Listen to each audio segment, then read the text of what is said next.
It is a great day in Orangeburg County. Can I hear it for the residents here? Woo! On behalf of the City Council, I would like for them to stand, please. All City Council members, please stand. I want to thank Secretary Pete Buttigieg. We are so happy to have him here, along with the Honorable, great Congressman James Clyburn. Let's hear it from them. For being with us today, as well as our elected officials, all the elected officials. Would you please stand and be recognized, all the elected officials.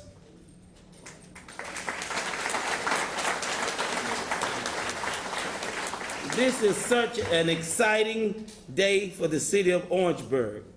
Railroad Corner is a historical significant location in our city, beginning as early as the 20th century.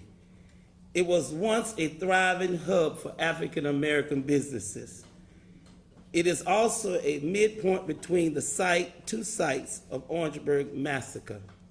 Several years ago, the city of Orangeburg began the process of redeveloping Railroad Corner. We hired a firm to assist us in identifying a developer, held community engagement sessions. We chose conceptual designs. Proposals were solicited in February, and Orangeburg University District Partners was chosen as the developer. Each day we get closer to making our dream of developing Railroad Corner a reality, and today marks another special benchmark in this process.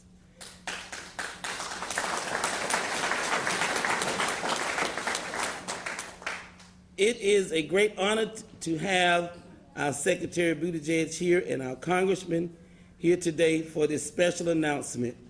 We are so appreciative of their support and dedication in making this project a reality for the city of Orangeburg. May God continue to bless us.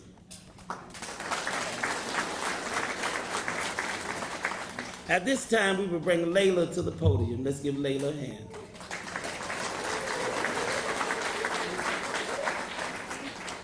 Good morning, everyone. My name is Layla DaCosta. I'm currently a sophomore at Claflin University, and I'm here to talk on behalf of the students here in Orangeburg. This project truly is going to be transformational for all students involved and everyone in the community. It really is so amazing to see Orangeburg be brought up to its full potential, because I just know that it could be so much greater than what it is. And I'm just so excited for the development and how it will bring about new retail spaces, potentially student housing, and just the safety that it will bring so that the students can feel more comfortable going to the railroad corner and even, walking over there. And it really just is gonna be a great day in Orangeburg. And I'm so excited to be a part of the history and be here to see it happen. Thank you.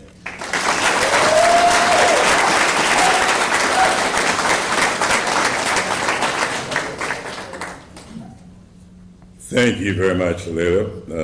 Layla DaCosta, it's kind of interesting to participate in projects like this. And I leaned over to her and she sat down and said, "Now, which DaCosta are you?"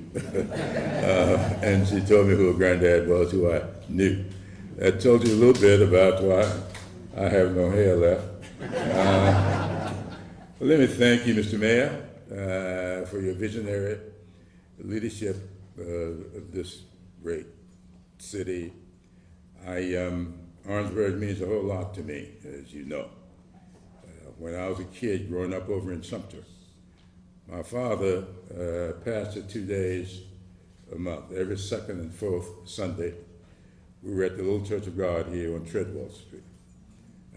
And I came over with him almost every time he came, because my mother did not want to ride across that bridge, which at the time was a cross-tile bridge. Didn't have any, if you could look out of your window right through the surface onto the water. She did not like that sight.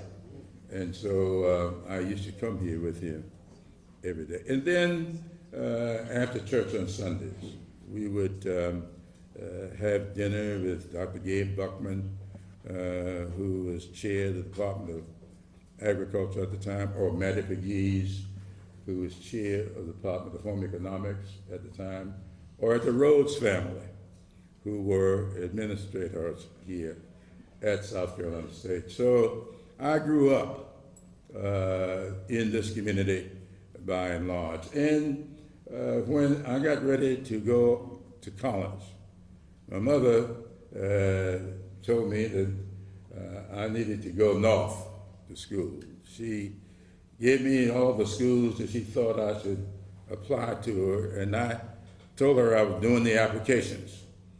Well, late in my senior year of high school, she asked, had I heard from any of the colleges? I said, there only one. Said, nobody else would accept me. Well, the truth of the matter was, I only applied to one. And so this community has been in my blood for a long, long time. And so years ago, when after my student days of hanging out at Mr. Weber's soda shop, learning South Carolina history that he taught in that soda shop, as well as the classroom, and hanging out a few doors down from the soda shop was another little shop that a lot of you all in here, I remember, used to participate, Lamar's, and not Lamar's Eatery, but Lamar's little state store. And between the soda shop and that state store was another little facility that we used to frequent. We'd go to Lamar's for half of the libations, go over to the soda shop for the other half, and then we'd meet in the middle for consumption purposes. So this community, this corner is very, very important to me. And so way back when we were developing what was then called Tiger Grants, back in 2009 when we were doing the Reinvestment Act, Recovery and Reinvestment Act, Tiger Grants were looked to by cities all over the country for relief in trying to come back from the economic catastrophe that we experienced in September 2008. I tell people all the time that they forget that economic collapse occurred about 3 months before Barack Obama was elected President of the United States, and about 6 months before he took office, 4 months to be exact. And so we look for ways to get communities back on their feet.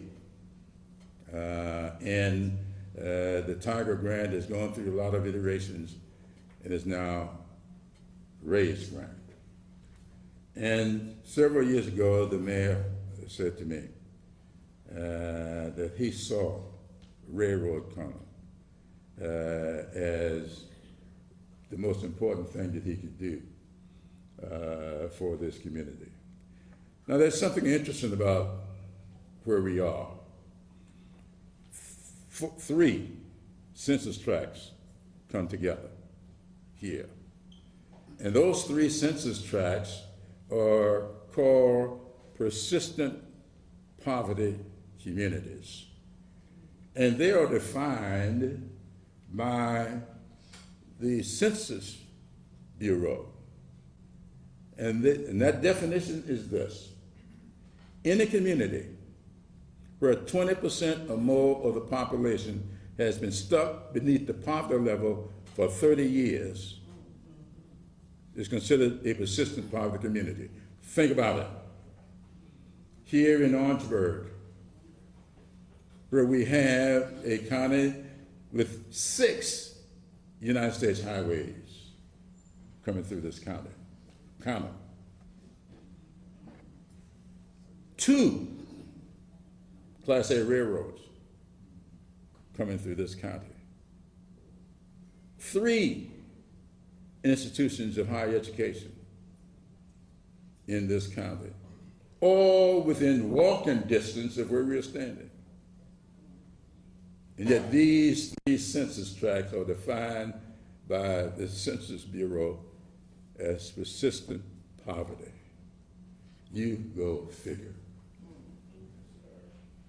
The infrastructure to do what needs to be done is here. We have not developed it. And we're here today to take one down step.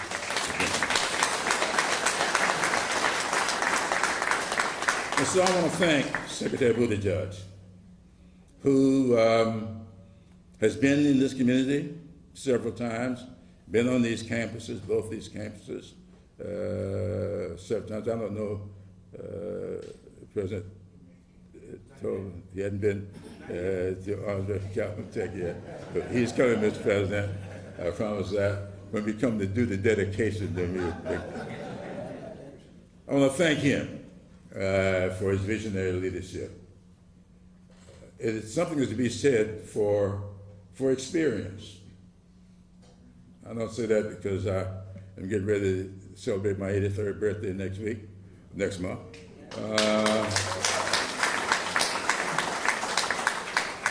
But as mayor of South Bend, Indiana, he has first-hand knowledge of what being a mayor is all about.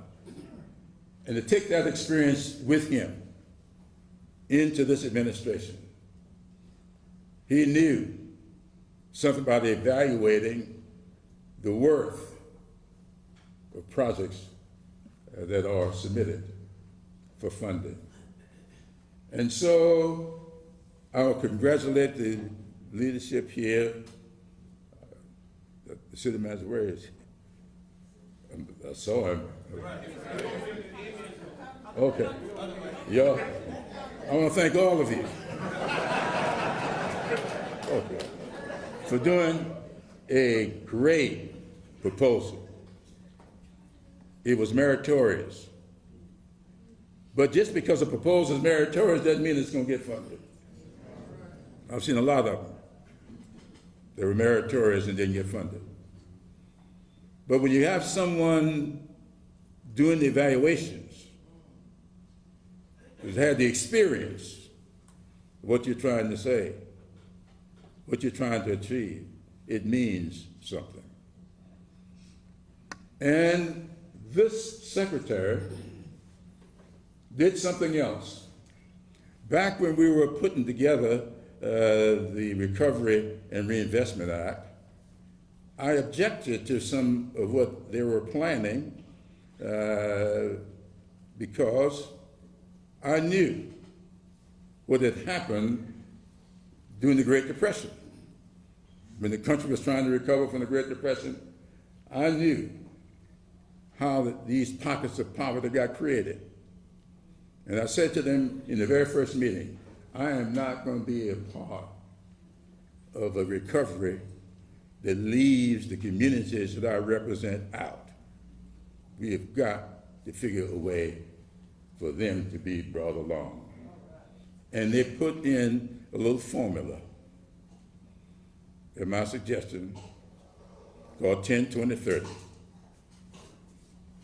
Those 20% of the population stuck in poverty level, at the poverty level for 30 years, at least 10% of this money must be targeted to those communities. That's what 10, 20, 30 is all about. And this secretary looked at that proposal, looked at that formula, and when they funded this project to the tune of just a few dollars short of $23 million, they applied the contents of that formula, which says this project will be built out 100% and no matching requirements.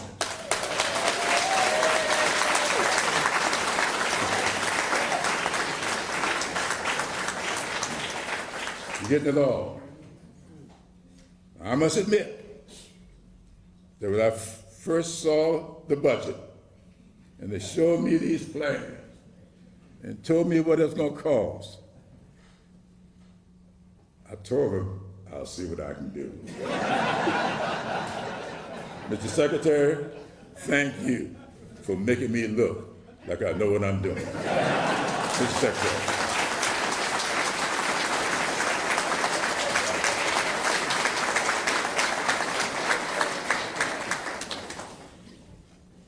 Well, good morning. Good morning. And thank you so much, Congressman.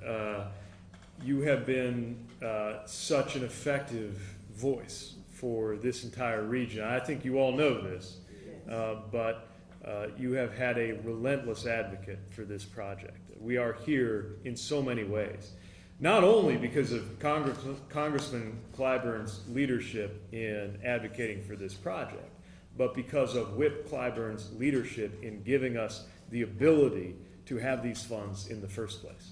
Remember, this bipartisan infrastructure law is the sort of thing that was promised and attempted under previous presidencies and by previous Congresses for years. People said that they were going to deliver landmark infrastructure legislation.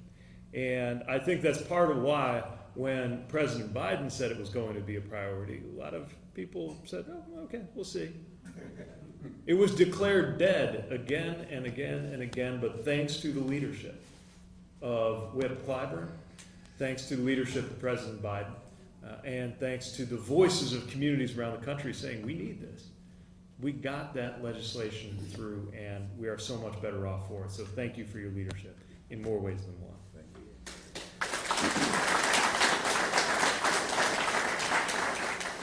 Thank you, Mayor. As was said before, I come to these questions very much as a mayor or as a former mayor. I know exactly how it feels to look at the potential of what could be in your community and to try to rally a community around that vision. I'll admit, I do not know exactly how it feels to have a cabinet secretary come bring $22 million to help you get that vision done. I did not have that particular blessing in my days as mayor of South Bend. But you can feel the pride in your work, your city team, the county leaders who are here, leaders from the universities and around the community. And I'll tell you, you can feel all the way out in Washington, you can feel the difference when a community pulls together behind a vision like this. So I want to congratulate this community. I'll have a little more to say about that. To have the university leadership here means a great deal.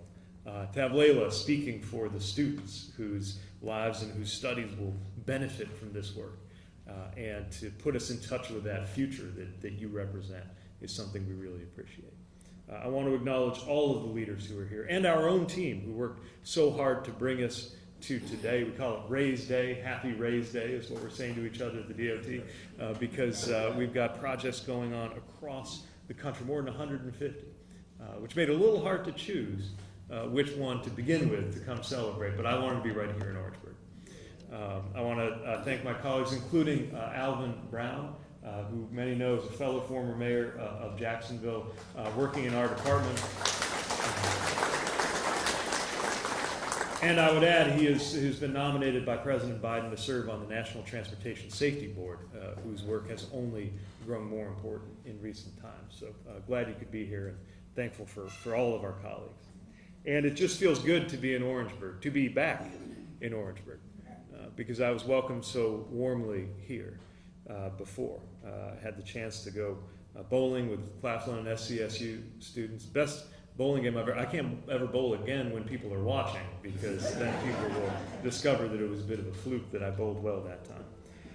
But more importantly, what I got in my visits to Orangeburg was an education about the importance of this community. To say this community is special would not adequately state the case. It would be better to say this is hallowed ground. And it was hallowed, of course, in part by the blood that was shed in the Orangeburg massacre, which had to do in part with the insistence that there be a better connection, a better relationship between the lives of those who are on campus and the opportunity downtown. Something as simple as a recreational opportunity to go bowling, and something as profound and connected to that as the opportunities, the economic opportunities and the life opportunities that come with full integration and participation and equality. A struggle which, of course, in some ways goes on to this day. But it's the kind of struggle I reflect on a lot as I think about how the social connection and movement and mobility that was at stake in the civil rights movement is often related to the very physical, concrete movement that we deal with in transportation. Transportation is about movement. Transportation is about connection. But even though by definition transportation is about connection, we often see how assets having to do with transportation serve to divide. And we see a very stark example of that right at the site of this project, where thoroughfares and a railway divide a campus community from the opportunities that are on the other side of the tracks. It means something that we even have that phrase in our American English language, the other side of the tracks. It tells you a thing or two about the relationship between how transportation can either connect or divide. And that's why we're so glad to be here. Because right now we have an opportunity to take on board what we have learned from the past, to recognize the relationship between the past, the present, and the future, and to ensure that this time, unlike with some of the decisions that were made in the past, transportation dollars, federal taxpayer transportation dollars, will be used to connect rather than to divide, to enhance rather than to diminish, to include rather than exclude. That is why we are so proud to award Orangeburg $22.7 million to cover the full cost of this railroad project. Congratulations. We are excited.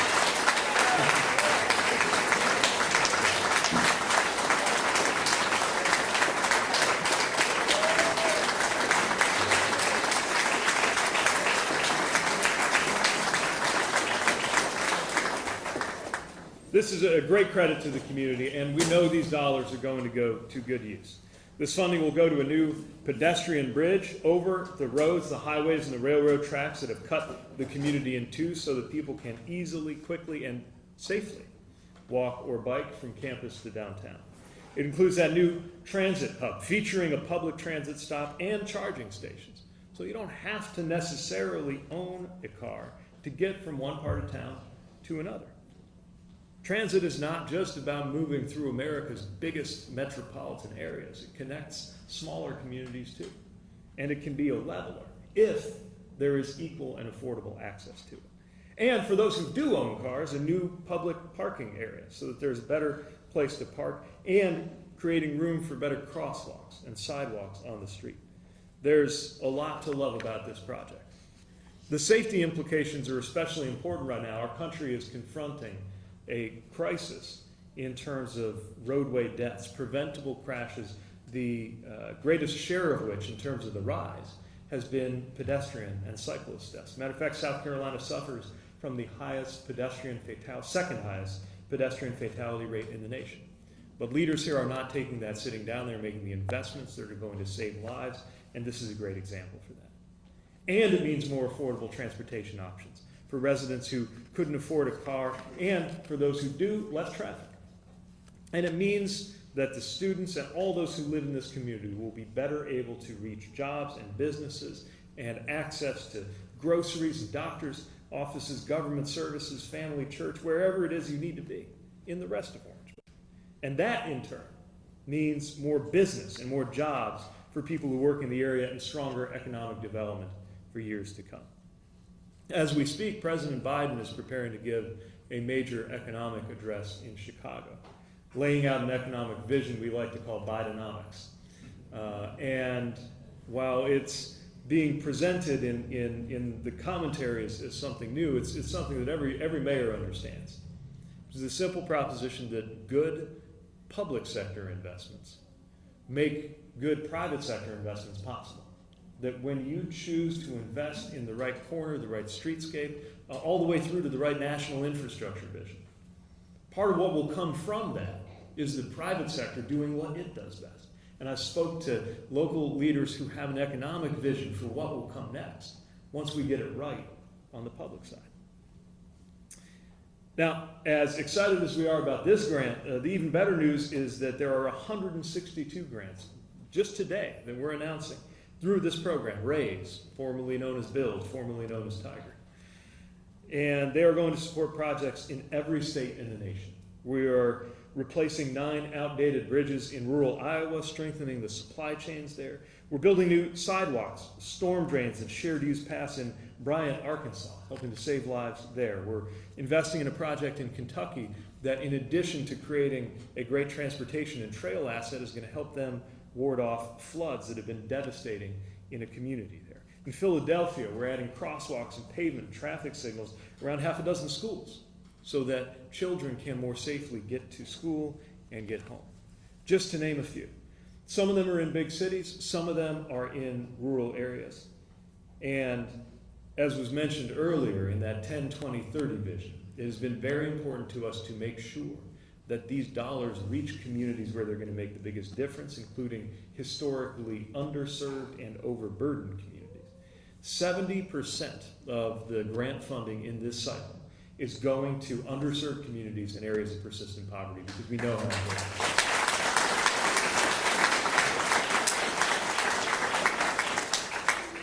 And we know that communities have been trying to realize these plans for years. And now we're finally able to get it done. And again, this is all possible thanks to President Biden's leadership, thanks to this historic infrastructure law, and then one that would not be here were it not for the leadership that we have had in an extraordinary caucus in Congress and with Whip Clyburn's leadership to get this done. I also want to mention that this is a very competitive round of applications. So we are glad to have had a historically large amount of funding to work with, but still, we had to say no even to very good projects so that there would be room for the very, very, very good projects that we were able to say yes to. We got $15 billion in requests for about $2.2 billion in funding that we're announcing today. So the fact that this project was selected is something for which this community should take a great deal of pride. And I want to congratulate them.